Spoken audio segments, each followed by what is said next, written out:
Может ли быть вкусно глазам? Здесь, в Шотландии, моим глазам вкусно. А вот будет ли вкусно моим рецепторам, это скоро узнаем. Вот это рай всех любителей вкусной еды и отличных напитков. А как вам вот такие красавицы с черными ножками? А это половина лобстера шотландского. Вот что меня интересует, ребята. Есть ли какая-то связь между этими мрачными цветами фасадов, климатом и менталитетом местного народа? Привет! Меня зовут Юрий, я большой любитель путешествий. Путешествий, где красиво не только глазам, где вкусно не только в глазам, но и моим рецепторам.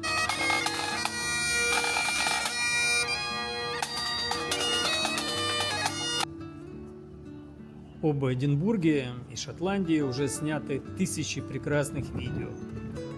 Поэтому я не буду рассказывать вам даты, исторические факты или перечислять достопримечательности. Мне гораздо интереснее показать, как путешествую я. Для меня любая страна – это прежде всего ее вкус, запах, люди и места, где живут местные. Поэтому я всегда стараюсь уходить с туристических маршрутов, искать небольшие рестораны, красивые дороги, тихие деревни и те уголки, где можно почувствовать настоящий характер страны. Если вам тоже интересно не просто посмотреть новую страну, а почувствовать ее на вкус, тогда отправляемся вместе. Мы в Палмерстон в Эдинбурге, и я прям перебираю ногами. Это место очень-очень рекомендованное всем. Здесь в первую очередь рекомендованное даже не столько за какие-то красивые подачи, а за невероятно качественную еду. Вся команда только молодые люди, ну не знаю, до 30. Снимать не могу, сразу предупредили, чтобы не снимал. Поэтому людей снимать не буду. Вот как-то так выглядит обеденное меню. Достаточно большое предложение. Классные вещи тут интересные. Я выбираю на закуску голову, хрустящую голову поросенка, а на главное блюдо треску. Жду не дождусь. Да, нужно еще добавить, что тут же у них своя пекарня, они все делают сами. Ну и как бы тема такая, что безотходная. Они используют, берут тушу и полностью все для нее, из нее готовят. Все, от головы до хвоста. Я очень люблю такие проекты. Вот посмотрите, все брутально. Вот так подается хлеб с маслом, просто никто не заморачивался. Красота, люблю такое. Но масло потрясающее. Как я уже говорил, без каких-то супер подач, это суп из печеных паприк.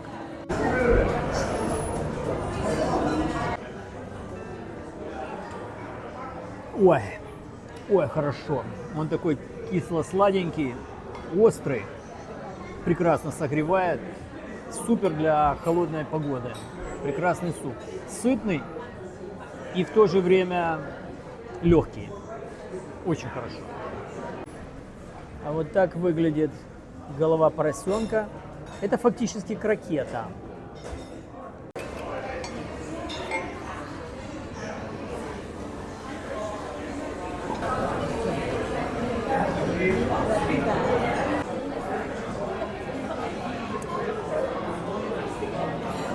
Вот такой ягненок. Все очень брутально, как обычно в Шотландии. Треска, картошечка, зелень, соус, все по-простому.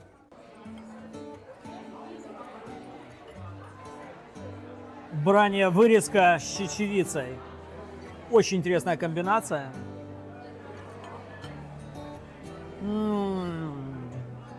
Божественно. Это божественное мясо. Место явно старое, с историей, но, судя по всему, его взяла молодая команда. делают вот эту классную еду. И все сохранили. Сохранили историю, сохранили интерьеры, вот эту атмосферу характерную. И в этой атмосфере делается шикарная еда. Де Палмерстон. Классное место, если вы ненадолго в Эдинбурге. Очень вкусно, великолепные продукты, простая подача, но это не мешает. Одним словом, вкусно. И если вы хотите вкусного Эдинбурга, вам сюда, ребята.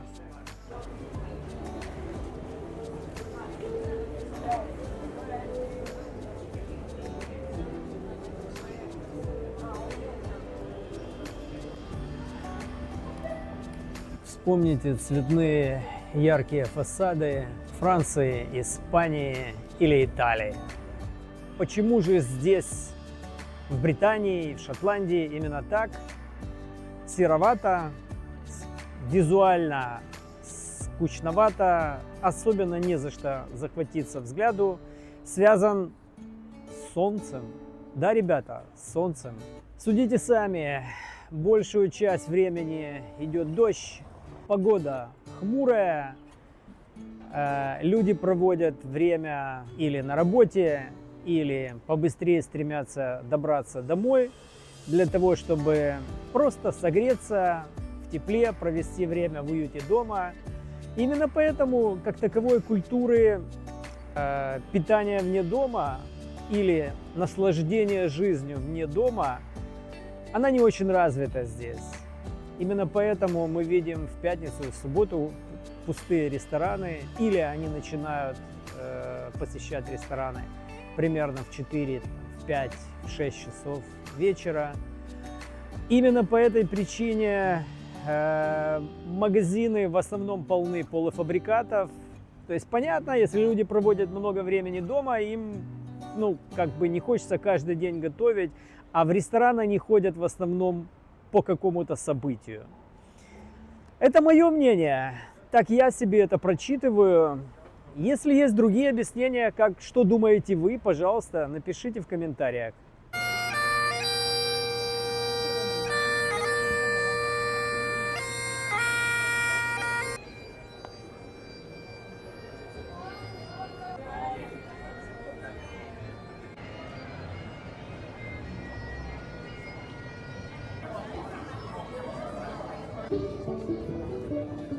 Эдинбург – красивый город, но самые интересные открытия у меня почти всегда происходят за его пределами. Там, где меньше туристов, больше тишины, неожиданной кухни и встреч с настоящей жизнью. Именно туда мы сейчас и отправимся.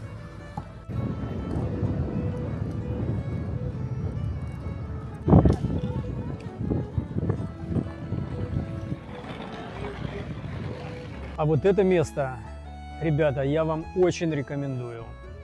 Отличная еда, небольшой ресторанчик, скорее гастропаб, в совсем небольшом городке, примерно в 40 километрах, в 30 от Эдинбурга. Очень хорошее место. Вкусно, креативно, элегантно. Удивили.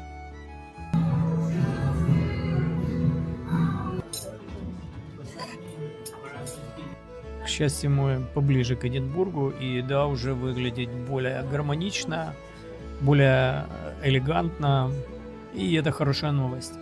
А здесь хаггис, только, как видите, он сделан несколько иначе. В прошлом видео я показывал хаггис, полученные во время завтрака. Здесь это хаггис в виде крокет. Прикольная идея. И что самое интересное, здесь соус из виски. Он очень вкусный. После обеда мы отправились еще дальше, в сторону шотландских границ. Именно здесь нас ждал Крукстон Хаус, место, которое я бы назвал не отелем, а настоящим семейным домом. Этим домом семья Бортвик владеет уже больше 200 лет. Сегодня гостей здесь встречают Джорджи и ее муж Малькольм. А рядом живут родители Джорджи, бегают их сыновья, собаки, а к завтраку подают яйца от собственных кур.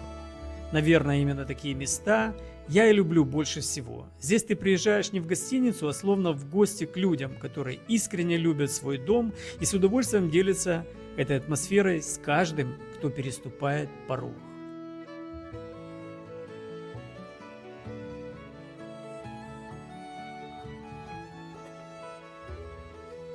У каждого есть свои утренние привычки. Моя – несколько минут тайчи. После этого вкусный домашний завтрак, и можно снова отправляться в путь. Сегодня нас ждет побережье Шотландии. А путь к нему лежит через вот такие живописные места. А как вам вот такие красавицы с черными ножками?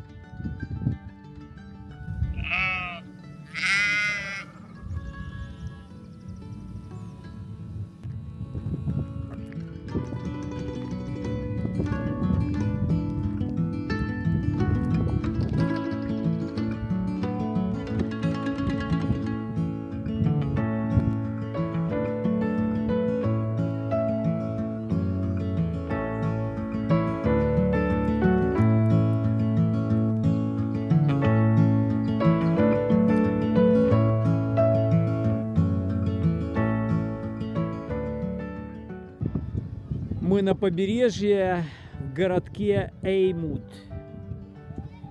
Вот так серенько это выглядит, серенько. И это начало июля.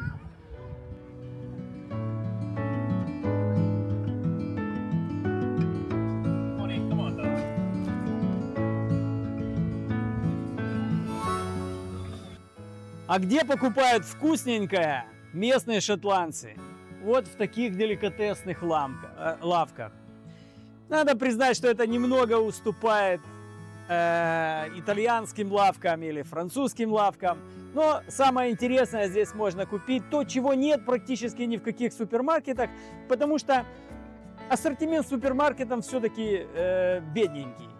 Ну и я, конечно, поживился сегодня на вечер двумя видами правильной рыбки, свежим хлебчиком и вот таким стаутом. Мне очень нравится. Очень хочется попробовать черное пиво. Сегодня на ужин. С ужином ясно съесть, а теперь пора обедать. И выбираем мы единственное место в этом городке, рекомендованное Мишелин.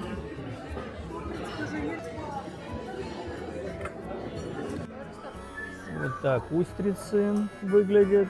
Это гребешки. Ну что ж, будем пробовать Шотландию на вкус. Я бы сказал, элегантную Шотландию на вкус. О, это интересно. Гребешок с картошечкой. Это прямо очень хорошо. Интересная комбинация. Такая северная. Я ни разу с этим не сталкивался еще. А сейчас томатный супчик. Вот хлебчик поджаренный, хрустящий. Я не знаю, слышно ли это вам. Он прекрасный. Супер. Ой, красота какая. Великолепный. Супер вкус. Все вкусы взвешены. Вот так элегантно выглядит треска. Там какие-то ракушки. Прикольно. А это половина лобстера шотландского.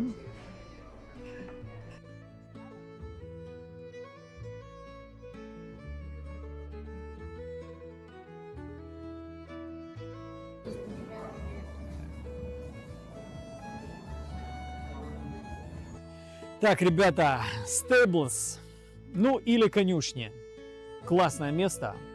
Ну вот за много дней путешествий по Шотландии одно из немногих мест, которое я могу с чистым сердцем порекомендовать. Одним словом, Мишелин рекомендует, и я рекомендую.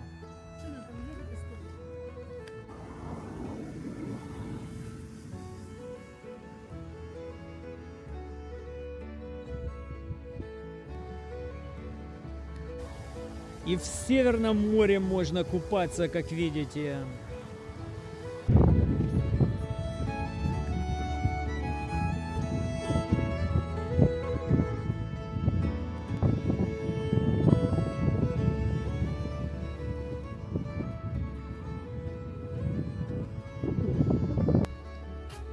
Нордбервик – одно из любимых мест жителей Эдинбурга для отдыха у моря. Сюда приезжают не за громкими достопримечательностями, а за атмосферой. Пройтись по уютным улочкам, полюбоваться яркими домами, вдохнуть морской воздух и хотя бы ненадолго забыть о городской суете. И если честно, я прекрасно понимаю, почему им так нравится это место.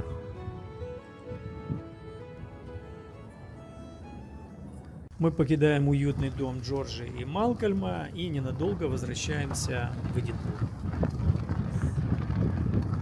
Ну что, любители вкусной еды, нам сюда.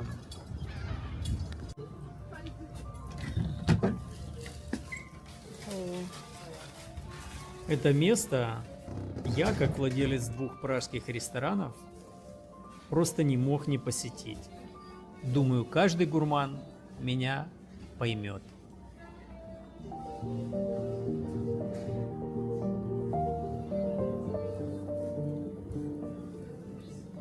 Вот это рай всех любителей вкусной еды и отличных напитков.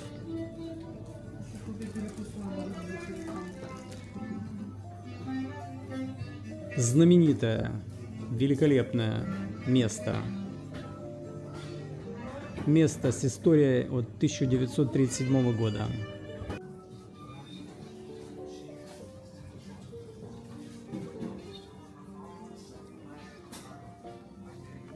Потребность потусить, себя показать, на других посмотреть. Ну, то есть потребность социализации есть, вероятно, везде. Британцы удовлетворяют ее в основном в пабах.